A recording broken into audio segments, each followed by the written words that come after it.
बलूचिस्तान में क़याम अमन के लिए हुकूमती कोशिशें। वजीर आजम शहबाज शरीफ एक रोजा दौरे पर कोयटा पहुंच गए। वजीर आजम दहशत गर्दों से लड़ाई में जख्मी होने वाले बहादुर जवानों की तीमारदारी करेंगे। वजीर आला सेक्रेटेरिएट बलूचिस्तान में अमन अमान से मुतल्लिक अहम इजलास होगा। वजीर आजम को कलात हमले और बदअमनी के हालिया वाक़यात पर ब्रीफिंग दी जाएगी। इजलास में बलूचिस्तान में क़याम अमन के लिए सख्त फैसले किए जाएंगे। इजलास में गवर्नर बलूचिस्तान जाफर मंदोखेल और वजीर आला सरफराज भुगटी और अस्करी हुक्काम भी शरीक होंगे। वजीर आला हाउस में इजलास में शिरकत के बाद वजीर आजम गवर्नर हाउस जाएंगे।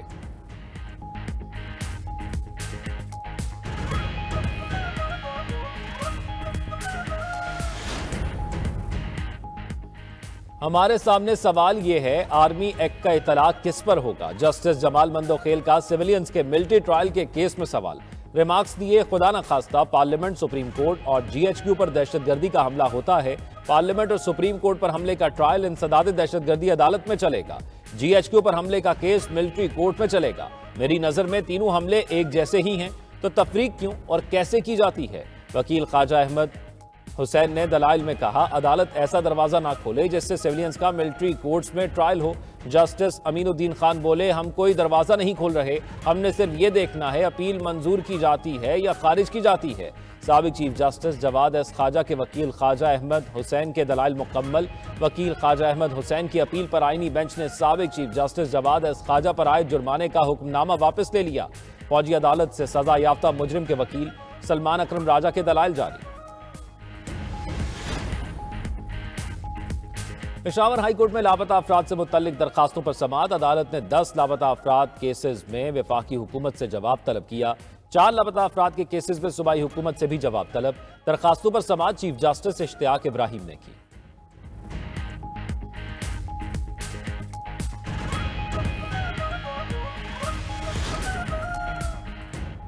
इस्लामाबाद हाई कोर्ट में तैनात होने वाले 3 नए जजेस ने काम का आगाज कर दिया। इस्लामाबाद हाई कोर्ट में जस्टिस सरफराज डोगर ने 3 केसेस की समाअत की। जस्टिस सरफराज डोगर और जस्टिस खादम हुसैन सोमरो की अदालत में सिर्फ लॉ ऑफिसर पेश हुए। जस्टिस मोहम्मद आसिफ के पास कोर्ट रूम 13 में 2 केसेस समाअत के लिए मुकर्रर हुए। वकला के पेश न होने पर कई केसेस की समाअत मुलतवी।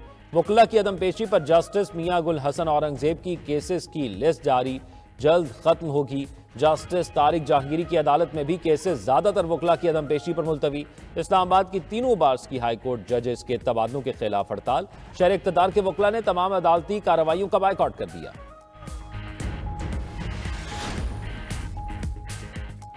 सिंध काबीना ने एग्रीकल्चर इनकम टैक्स बिल 2025 की मंजूरी दे दी। वजीर आला सिंध मुराद अली शाह की ज़ेर सदारत काबीना इजलास में अहम फैसला। वजीर आला सिंध ने कहा, एग्रीकल्चर इनकम टैक्स बिल जनवरी 2025 से नाफिज होगा। आबाद अराजी को छुपाने की सूरत में जुर्माना लगाया जाएगा। छोटी कंपनियों पर ज़री टैक्स 20% और बड़ी कंपनियों पर 28% लागू होगा। 150 मिलियन रुपए ज़रई आमदनी पर एग्रीकल्चर इनकम टैक्स से इस्तिस्ना होगा। 200 मिलियन रुपए तक ज़रई आमदन पर 1% टैक्स लगेगा।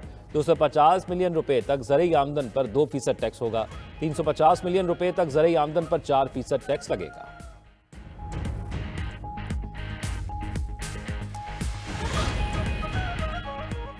मुल्क भर के तालीमी इदारों में ड्रग माफिया के खिलाफ क्रैकडाउन। वफाकी वजीर दाखिला और नारकोटिक्स कंट्रोल मोहसिन नकवी की ज़ेर सदारत खुसूसी इजलास। वजीर दाखिला ने मनशियात बेचने वाले अनासर के खिलाफ सख्त कार्रवाई की हिदायत कर दी।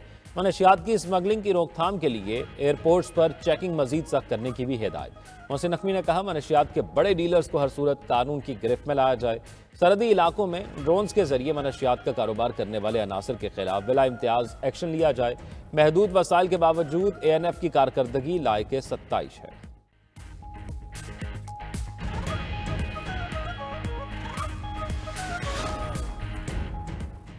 जिला कुरम में पायदार अमन का कयाम कैसे मुमकिन होगा? कुरम अमायदीन के जरगे की दूसरी नशिस्त आज पेशावर में होगी। ज़राए के मुताबिक जरगे में क़याम अमन पर तफसीली गुफ्तगू और अमायदीन को करीब लाने की कोशिशें की जाएंगी।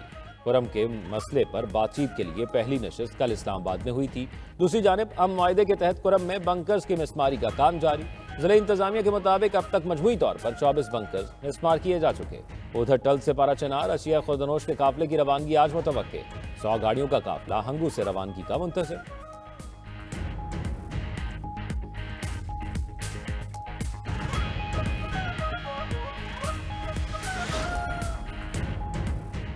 ये इंस्टॉल्ड हुकूमत है, इनके हाथ में कुछ नहीं। ये खुले माहौल में हमारी बानी पीटीआई से मुलाकात भी ना करा सके। ऑपोजिशन लीडर उमर अयूब की रावलपिंडी में अदालत के बाहर मीडिया से गुफ्तगू। कहा, वजीर आजम में कौमी असम्बली में तकरीर करने की हिम्मत नहीं। बलूचिस्तान में FC के 18 जवानों की शहादतें हुई। हुक्मरान होश के नाखुन लें। हमारा मुल्क किस डगर जा रहा है। 8 फरवरी को सवाबी में एहतजाज करेंगे और यौम स्याह बनाएंगे। मुशीर इत्तलात खैबर पख्तूनख्वा बैरिस्टर सैफ का कहना है, 8 फरवरी को पीका एक्ट और 26वीं तरमीम के खिलाफ आवाज बुलंद करेंगे।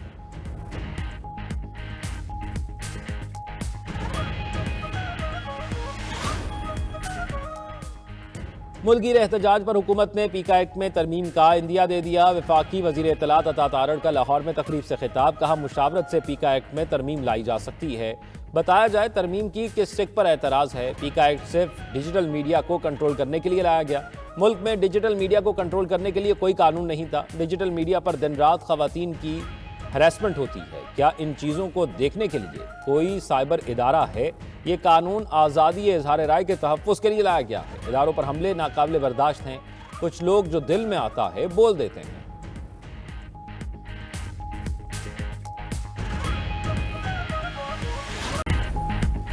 गजा में जंगबंदी के बाद मगरबी किनारे में नस्लकुशी का अमल तेज। इसराइली फौज ने मगरबी किनारे में एक नौजवान और मुअम्मर शख्स को शहीद कर दिया।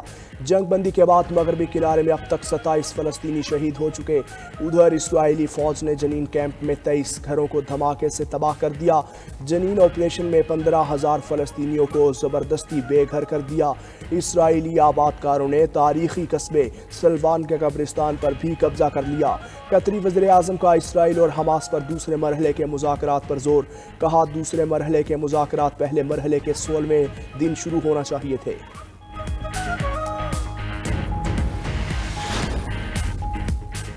हिजबुल्लाह ने अपने 2 शहीद सरबराहों की नमाज जनाजा और तदफीन का ऐलान कर दिया। शहीद हसन नसरुल्लाह और हाशिम सफीउद्दीन की तदफीन 23 फरवरी को होगी। हिजबुल्लाह सरबराह हसन नसरुल्लाह 27 सितंबर को इसराइली हमले में शहीद हुए थे। एक हफ्ते बाद इसराइल ने हाशिम सफीउद्दीन को भी शहीद कर दिया था। हिजबुल्लाह सरबराह नईम कासिम का कहना है कि हसन नसरुल्लाह को बैरूत और हाशिम सफीउद्दीन को कनून में दफन किया जाएगा। इसराइल की तरफ से जनाजे की इजाजत ना मिलने पर दोनों की अमानता तदफीन की गई थी।